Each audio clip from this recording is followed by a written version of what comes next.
शुरू करते हैं। क्या हो गया?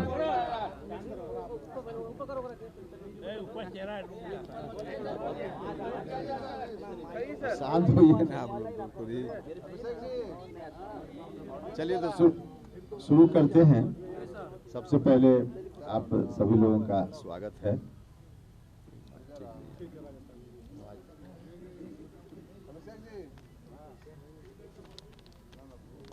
इधर हाल के दिनों में माननीय मुख्यमंत्री जी ने कई बात कही थी, जिसमें कुछ बातों पर अपनी ओर से प्रतिक्रिया पिछले प्रेस कॉन्फ्रेंस में मैंने दी थी, और कुछ चीज जो बच गई है या बाद में उन्होंने कही है उस पर आज बात करनी है। एक तो मुख्यमंत्री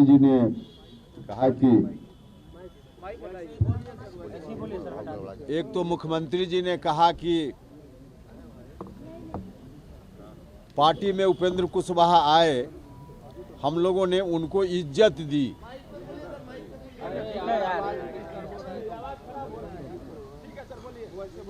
मुख्यमंत्री जी ने कहा कि पार्टी में आए उपेंद्र कुशवाहा, हम लोगों ने उनको इज्जत दी।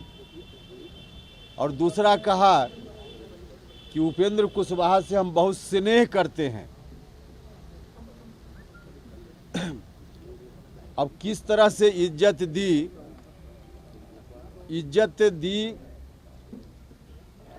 यह कहने का अभिप्राय या फिर कई बार सीधे तौर पे कहा भी गया कि पार्लियामेंट्री बोर्ड का अध्यक्ष बनाया, एमएलसी बनाया, इसी का मतलब निकाला जाता है कि बहुत इज्जत दी गई।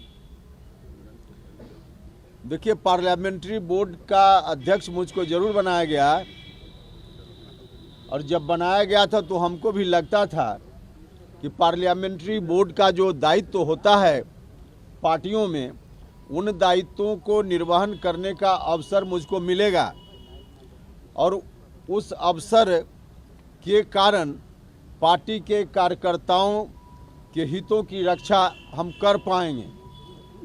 लेकिन बाद में पता चला कि पार्लियामेंट्री बोर्ड का जो अध्यक्ष मुझको बनाया गया, तो सीधे तौर पे एक झुनझुना मेरे हाथ में थमाया गया। पार्लियामेंट्री बोर्ड का अध्यक्ष मुझको जिस दिन बनाया गया था, उस दिन पार्टी के संविधान में पार्लियामेंट्री बोर्ड के अध्यक्ष के बारे में कुछ नहीं लिखा हुआ था। बाद में संशोधन जरूर हुआ संविधान में, और उस संशोधन के हिसाब से उसमें यह बात लिखी गई कि पार्टी के राष्ट्रीय अध्यक्ष संसदीय बोर्ड के अध्यक्ष एवं सदस्यों का मनोनयन करेंगे। राष्ट्रीय अध्यक्ष मनोनीत करेंगे पार्लियामेंट्री बोर्ड के अध्यक्ष को भी और पार्लियामेंट्री बोर्ड के सदस्यों को भी। अब पार्लियामेंट्री बोर्ड का अध्यक्ष राष्ट्रीय अध्यक्ष मनोनीत करेंगे, यह बात तो समझ में आती है, लेकिन पार्लियामेंट्री बोर्ड के सदस्यों के मनोनयन का भी कोई अधिकार पार्लियामेंट्री बोर्ड के अध्यक्ष को नहीं रहेगा। यह बात पार्टी के संविधान में संशोधन के बाद भी यही स्थिति है। अब पार्लियामेंट्री बोर्ड का हम अध्यक्ष बन गए, और उसके बाद हम सदस्य भी मनोनीत नहीं कर सकते हैं, इसका क्या अर्थ है? और ठीक है कि मनोनीत करने का अधिकार हमको नहीं दिया, लेकिन 2 साल में आपने स्वयं भी तो हमारे साथ जो पार्लियामेंट्री बोर्ड कमेटी होती, उस कमेटी के सदस्यों का मनोनयन नहीं किया। तो पार्टी ने सदस्यों का मनोनयन नहीं किया और मेरे हाथ में अधिकार भी नहीं दिया, सीधे पार्लियामेंट्री बोर्ड का अध्यक्ष मुझको बना दिया गया। तो यह संवैधानिक स्थिति पार्टी के अनुसार मेरी पार्लियामेंट्री बोर्ड के अध्यक्ष होते हुए आज भी यही है, जहां हम एक मेंबर भी नहीं बना सकते। यह तो पार्टी के संविधान की बात हुई। अब व्यवहार में देखिए, पार्लियामेंट्री बोर्ड के अध्यक्ष या बाकी पूरी कमेटी यदि होती तो उसका अधिकार होता है, उसका काम होता है, उसका फंक्शन होता है कि जब भी पार्टी में किसी भी चुनाव के संदर्भ में उम्मीदवारी का चयन करना हो तो पार्लियामेंट्री बोर्ड बैठकर उस पर विचार करता है। एक तो कमेटी ही नहीं तो पार्लियामेंट्री बोर्ड बैठकर विचार क्या करे। लेकिन व्यक्तिगत रूप से पार्लियामेंट्री बोर्ड के अध्यक्ष होने के कारण कोई सुझाव कभी मुझसे मांगा गया हो तो इसकी भी आवश्यकता नहीं समझी गई। कई चुनाव हुए, विभिन्न विधानसभा क्षेत्रों में उपचुनाव हुए, एमएलसी के चुनाव हुए, स्थानीय निकाय से जो एमएलसी का चुनाव होना था उसमें उम्मीदवार चयन करने की स्थिति आई। बाकी जो विधानसभा कोटा से एमएलसी या राज्यसभा के सदस्यों की उम्मीदवारी, कई मौके आए जहां पार्लियामेंट्री बोर्ड की भूमिका हो सकती थी, लेकिन पार्लियामेंट्री बोर्ड के अध्यक्ष रहने के बावजूद कभी पार्टी की ओर से मुझको बुलाकर पूछा तक नहीं गया कि इसमें किसको उम्मीदवार बनाया जाए या नहीं बनाया जाए। हाँ, हमने खुद कई बार सुझाव अपनी ओर से जरूर जाकर दिया, माननीय मुख्यमंत्री जी को भी और राष्ट्रीय अध्यक्ष जी को भी, लेकिन हमारे सुझाव पर कभी कोई ध्यान नहीं दिया गया। हमको बुलाकर सुझाव लेने की बात तो दूर रही, जो हमने सुझाव दिया उस पर भी कभी पार्टी ने ध्यान नहीं दिया। और सुझाव देने के क्रम में सिर्फ एक चीज हम चर्चा करेंगे, अगर हमारी बात गलत होगी तो राष्ट्रीय अध्यक्ष जी खंडन कर सकते हैं, प्रतिक्रिया दे सकते हैं, या माननीय मुख्यमंत्री जी भी बोल सकते हैं। हमने एक बात सुझाव के रूप में जब जब मौका आया विधान परिषद के सदस्यों के मनोनयन चयन के लिए उम्मीदवारी के बारे में या राज्यसभा, तब तब हमने कहा कि पार्टी में जो हम लोग पटना में एक्टिव रहते हैं रोज़, जो कुछ नेता, हम आम कार्यकर्ताओं की बात नहीं कर रहे हैं, राज्य स्तर के नेता जो एक्टिव रोल अदा करते हैं पार्टी में रोज़मर्रा के काम में, पार्टी कार्यालय में या बाकी प्रदेश में संगठन को देखने में, उसमें एक व्यक्ति अति पिछड़ा समाज का होना चाहिए जो इस तरह से एक्ट करे कि अति पिछड़ा समाज के लोगों को बिहार भर में लगे कि हमारा भी कोई आदमी डिसीजन मेकिंग प्रोसेस में पार्टी में है, एक जगह पर जहां हमको उचित हिस्सेदारी या हमारे हितों की रक्षा की जा सकती है। हमने कहा कि अभी वैसा कोई नहीं है। माननीय मंत्री लोग हैं या एमएलए हैं या एमपी हैं तो अपने अपने क्षेत्रों तक सीमित हैं, लेकिन कोई एक व्यक्ति उस तरह से जो वास्तव में लीडर के रूप में बिहार के स्तर पर दिखे, क्योंकि लीडर बनाना पड़ता है और लीडर बनाना का मतलब है कि कोई व्यक्ति किसी को लीडर नहीं बना सकता है, उसमें लीडरशिप का क्वालिटी होना चाहिए।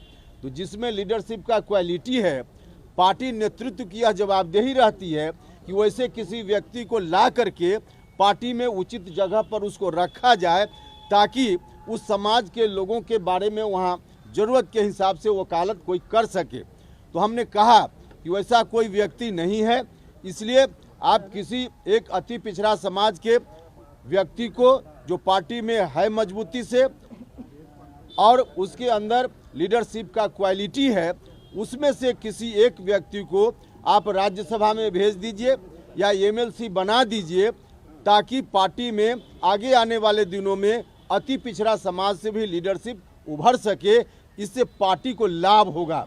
हमने यह बात उनसे कही, जब मौका आया सुझाव का तो हमने उनसे यह बात कही। अति पिछड़ा समाज में हम यह नहीं करें कि पार्टी में लोग नहीं हैं, बहुत सारे लोग हैं, माननीय मंत्री लोग हैं, राज्यसभा में सदस्य हैं, लोकसभा में हैं, विधायक हैं, लेकिन अधिकांश लोग या तो अपने अपने क्षेत्रों तक उनकी जवाबदेही सीमित रहती है या माननीय मंत्री भी हैं तो उनके बारे में भी तो आप सब लोगों ने देखा ही है कि किस तरह से उनका अधिकार अपने विभाग में अधिकारी जो हैं वही चलाते हैं। माननीय मंत्री जी का कितना चलता है, अभी से 1.5 साल पहले 2 साल पहले एक बार ट्रांसफ़र का एक मुद्दा आया था तो अति पिछड़ा समाज के एक माननीय मंत्री जी ने तो इस्तीफा देने तक की बात कर दी थी। तो मंत्री के रूप में एक लीडरशिप का जो रोल होता है उस रूप में कोई लोग नहीं कर पा रहे हैं या नहीं करने दिया जा रहा है, तो किसी एक व्यक्ति को हो सकता है जो लोग आज हैं अति पिछड़ा समाज के लोग, उन पर बहुत भरोसा मुख्यमंत्री जी को नहीं हो, तो उस रूप में मुख्यमंत्री जी माननीय मंत्री जो हैं अति पिछड़ा समाज के एमएलए एमपी हैं, उनके ऊपर अगर भरोसा नहीं हो तो जिसके ऊपर भरोसा हो उसी को किसी एक व्यक्ति को ला करके राज्यसभा की सदस्यता दे दें या विधान परिषद की सदस्यता दे दें और पार्टी के मुख्य रोल में उनको रखें। इससे दल को फायदा होगा। हमको दिख रहा था उसी वक्त से कि अति पिछड़ा समाज के लोगों में थोड़ा जो आकर्षण पार्टी के प्रति था वो आकर्षण घट रहा है। तो इस ख्याल से मैंने सुझाव दिया था पार्टी की मजबूती के लिए यह काम करना चाहिए, लेकिन इस तरह के सुझावों पर भी कोई ध्यान नहीं दिया गया और स्थिति आपके सामने है। इतने दिनों में 2 वर्षों में जो लोग भी भेजे गए राज्यसभा में या विधान परिषद में भेजे गए, ठीक भेजे गए, लेकिन उसमें एक भी अति पिछड़ा समाज का कोई व्यक्ति नहीं जा पाया। यह सुझाव मैं बार बार दे रहा था जो नहीं हो पाया। अब इस स्थिति में यह कहना कि पार्लियामेंट्री बोर्ड का अध्यक्ष बना करके हमने बहुत इज्जत दे दी, पार्लियामेंट्री बोर्ड का अध्यक्ष होने से जब हम लोगों के हितों की रक्षा ही नहीं कर सकते हैं, कभी किसी ज़रूरत पर समय पर जब हमारे सुझाव का कोई मतलब ही नहीं है, सुझाव लेने की बात कभी की ही नहीं जा रही है, तो पार्लियामेंट्री बोर्ड का अध्यक्ष बनना ये झुंझुना नहीं तो और क्या है, झुंझुना नहीं तो और क्या है।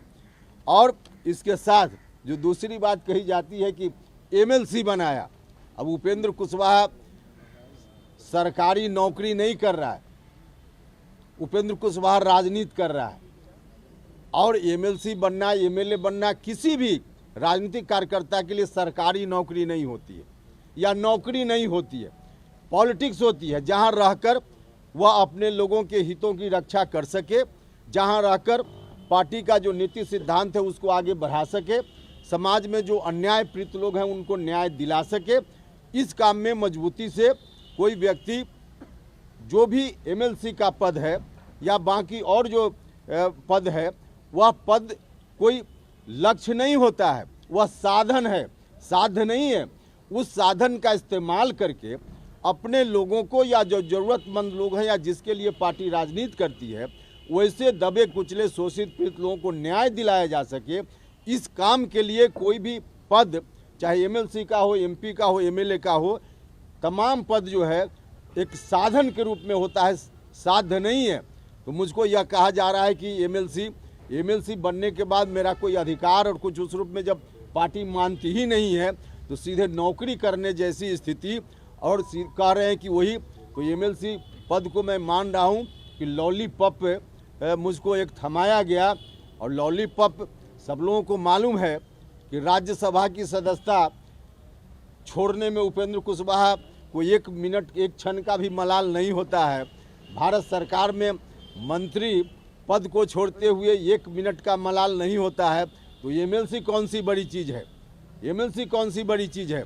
अभी भी लगता हो माननीय मुख्यमंत्री जी को या पार्टी को तो एमएलसी आप वापस कर सकते हैं, उसमें हमको कहाँ कोई परेशानी, कर सकते हैं। या पार्लियामेंट्री बोर्ड का अध्यक्ष ही है तो उनको लगे तो वापस कर सकते हैं, उसमें मुझको कोई परेशानी नहीं।